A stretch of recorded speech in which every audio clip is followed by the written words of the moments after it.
Rassemblés sur la place du village, les habitants de Bagla-Gonfan accueillent avec des chants de bienvenue et des pas de danse les autorités béninoises venues leur rétrocéder une pompe à motricité humaine. Située dans la commune d'Avrankou, à plus de 60 km de la capitale du Bénin, Cotonou, la localité a fait face pendant de nombreuses années à un problème crucial, celui de l'accès à une eau pure et saine. Aujourd'hui, grâce à cette acquisition, les villageois auront désormais l'eau potable à portée de main, à l'image de Marie Atako, une habitante de Bagla-Gonfan qui vient régulièrement chercher de l'eau au niveau de la pompe. La présence de ce forage a changé nos vies. Avant, nous allions chercher de l'eau dans les marigots et les rivières. Cette eau qui, malheureusement pour nous, n'était ni pure ni saine. À cela s'ajoutent les longues distances que nous devions faire. C'était fatigant pour les femmes. Aujourd'hui, cette situation appartient au passé. Et nous en remercions le bon Dieu. Nous avons l'eau potable dans notre village et notre vie quotidienne et notre santé se sont nettement améliorées. Avant que le forage ne soit construit dans le village, nous partions chercher de l'eau dans les lacs. Nous perdions beaucoup de temps et d'énergie. Le plus douloureux, c'est que l'eau n'était même pas potable. Moi, je n'ai pas assez de force pour utiliser la pompe et mon mari s'en charge à ma place. Il puise de l'eau pour moi. Avoir le forage dans notre village allège réellement la corvée des femmes, mais nous aimerions avoir des robinets. Cela serait nettement plus facile pour nous et nous en serions heureuses.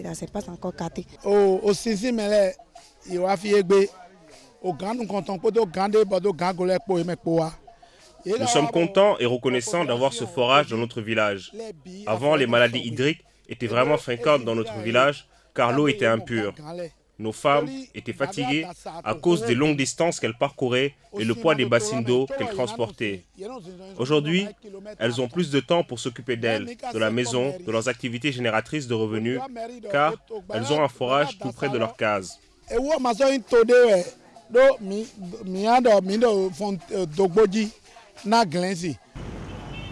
Au Bénin, plus de 35% de la population rurale n'a pas accès à l'eau potable. C'est pourquoi cette problématique constitue l'une des grandes priorités de la stratégie de réduction de la pauvreté dans le pays.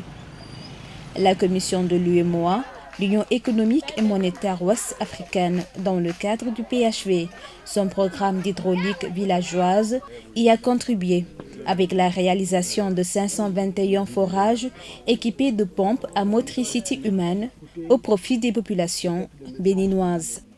La cérémonie que nous venons d'assister est la preuve d'une coopération réussie entre le gouvernement du Bénin et la commission de l'UEMOA à travers son programme d'hydraulique villageoise que nous avons exécuté avec succès. La cérémonie d'aujourd'hui est une preuve éloquente de ce que je viens de dire. Vous avez vu l'engouement des populations, la parfaite satisfaction des populations autour de ce forage qui est venu à point nommé créer des conditions sanitaires sans faille, tout en améliorant, si vous voulez, les conditions de vie, les conditions sanitaires des populations.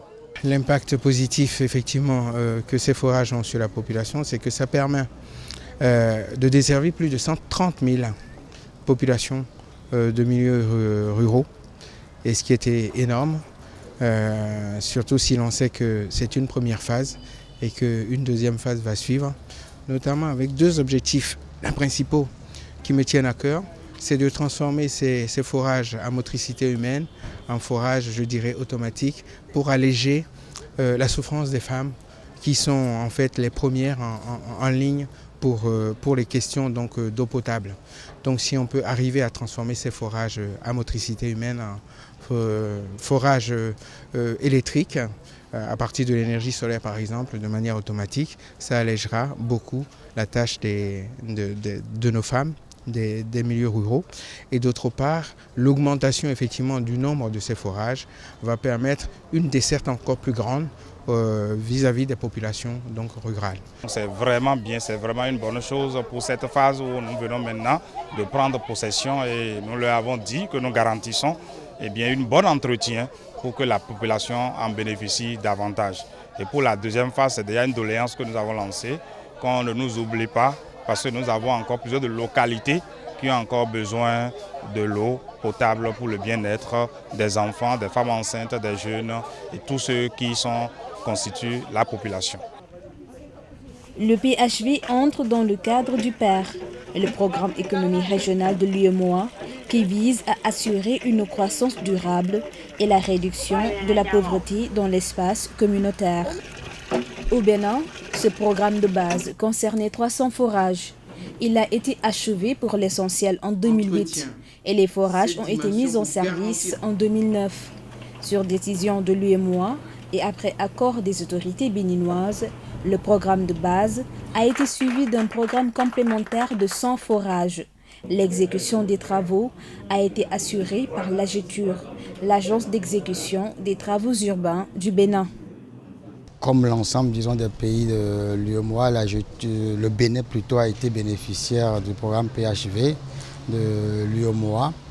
Disons que ce programme a démarré en 2007 où la convention a été signée pour des premiers programmes de 300 forages d'environ 2 milliards de francs CFA, 2,9 milliards, je crois que de façon précise. Et comme l'ensemble du programme a été exécuté dans de très bonnes conditions, il y a eu deux programmes d'urgence complémentaires de 200 autres forages, disons d'une répartition à peu près, je peux dire équitable sur toute l'étendue du territoire, sauf bien entendu le littoral qui a déjà quand même pour lequel plutôt l'accès à l'eau est le plus important au Bénin. Pour comprendre la mise en œuvre, il faut aller vers le dispositif institutionnel qui a été mis en place. En fait, l'État du Bénin n'est que le bénéficiaire dans ce dispositif institutionnel. Et l'UEMOA a mis les ressources en place et les a transmis au travers d'une convention de différentes conventions de maîtrise d'ouvrage déléguées à l'AGETUR.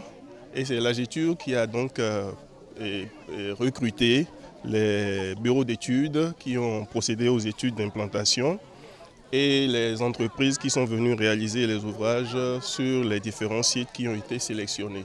Nous, notre rôle dans ce cadre a fondamentalement constitué à mettre à la disposition de l'AGETUR la liste des bénéficiaires et cette liste que nous concevons ensemble avec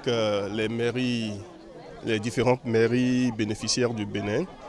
Et ensuite, nous avons également comme rôle dans ce projet de suivre le respect des normes et des stratégies et dans la réalisation des ouvrages. Ces 500 forages ont été réalisés dans 11 des 12 départements que compte le Bénin pour un coût global de 4,5 milliards de francs CFA.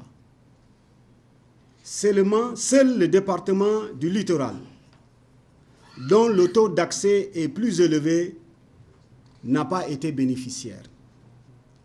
Je voudrais en cette occasion solennelle réitérer notre profonde gratitude à l'Agence française de développement, dont l'appui financier nous a permis de réaliser une partie de ce programme.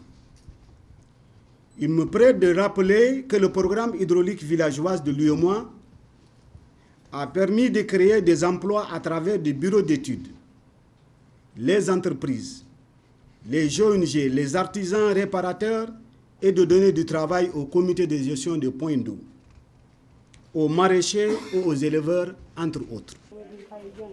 L'objectif du PHV est l'amélioration des conditions de vie des populations rurales en vue de garantir une meilleure production pour un développement économique durable du pays. En effet, la présence d'un point d'eau potable proche des ménages réduit le temps consacré par les femmes pour la corvée d'eau, ce qui leur permet de s'occuper d'activités génératrices de revenus. Avoir de l'eau potable nous permet d'avoir des activités génératrices de revenus. Nous fabriquons de l'huile de palme avec l'eau du fourrage. Ensuite, nous revendons nos produits au marché. L'argent recueilli nous permet d'aider nos maris et d'assurer nos besoins. Nous faisons aussi nos tâches ménagères plus facilement. Le fourrage est également de bonne qualité parce que ceux des villages avoisinants sont déjà gâtés, donc ils viennent chez nous pour s'approvisionner. Le PHV a également permis à environ 100 000 personnes d'accéder durablement à l'eau potable et améliorer les comportements favorables à l'hygiène et à l'assainissement. D'ailleurs, pour une meilleure appropriation des points d'eau, leur gestion est confiée aux populations et autorités locales. Pour éviter qu'il y ait des désagréments au niveau des villageois et qu'on ait des situations conflictuelles, nous avons un délégataire. Nous avons désigné un délégataire qui s'occupe de la question de gestion et d'entretien et rencontre à l'arrondissement et à travers l'arrondissement la mairie d'Avranches.